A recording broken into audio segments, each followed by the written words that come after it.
For some time now, I've been interested in a discovery about human behavior called self-image psychology. You may already be familiar with the self-image idea. This is the principle that each of us is controlled by his mental picture of himself. If you've thought much about it, I'm sure you agree that a good self-image is vital to our happiness and to the achievement of our goals in life.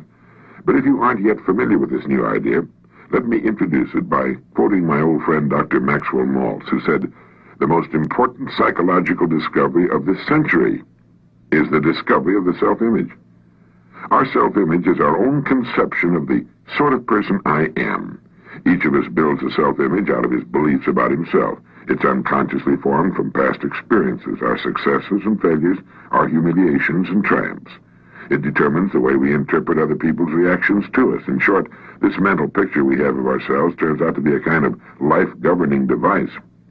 Now, that's the most significant part of the whole self-image principle, that our mental picture determines our interpretation of everything that goes on about us, our reactions to life and other people, our feelings, thoughts, actions, even our abilities. We are the person we believe ourselves to be, if we're anywhere near normal, and we're consistently that person in everything. Now, it's interesting, isn't it? It's exciting, too, when we realize that our self-image can be changed. If for one reason or another we've developed an image that's too limited to permit our achieving maximum results in life, that image can be enlarged, improved. There's one point to keep in mind here, though. We can't outgrow the limits we impose on ourselves. Our thoughts, habits, even our abilities must be those of the person we believe ourselves to be. We can set new limits in place of old ones, but we can't surpass the limits of our current self-image. There's a story about a Wisconsin farmer who was walking through his fields one day when he stumbled over a little glass jug in his pumpkin patch. Out of curiosity, he poked a young pumpkin through the neck of the jug, being careful not to break the vine. Then he placed his little experiment back on the ground and walked away. When harvest time came, the farmer was working his way down a row of big ripe pumpkins when he again came upon the glass jug. But this time it looked different.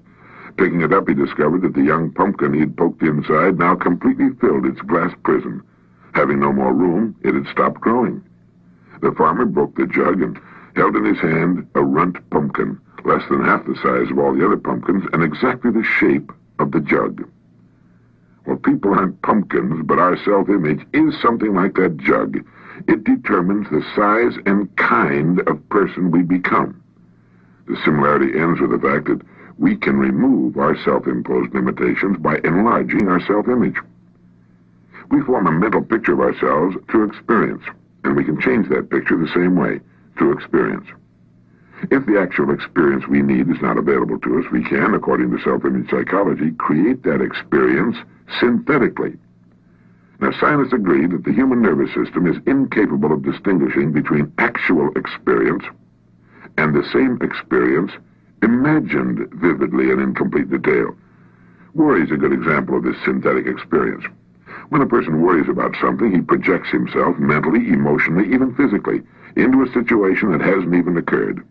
The man who worries intensely about, well, say, failure, finds himself experiencing the same reactions that accompany actual failure, feelings of anxiety, inadequacy, and humiliation, and eventually headaches and an upset stomach.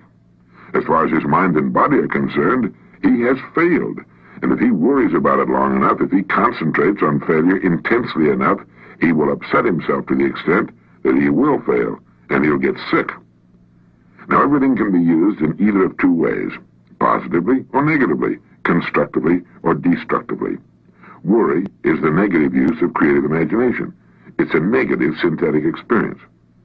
But most people apparently never realize that positive results, just as real as the negative results of worry, can be achieved through using our imagination constructively. Our minds are complex and marvelous, but like electronic computers, they can only act on the data we feed them. The man who worries about failure is unwittingly defeating himself. He's feeding his mind the wrong data.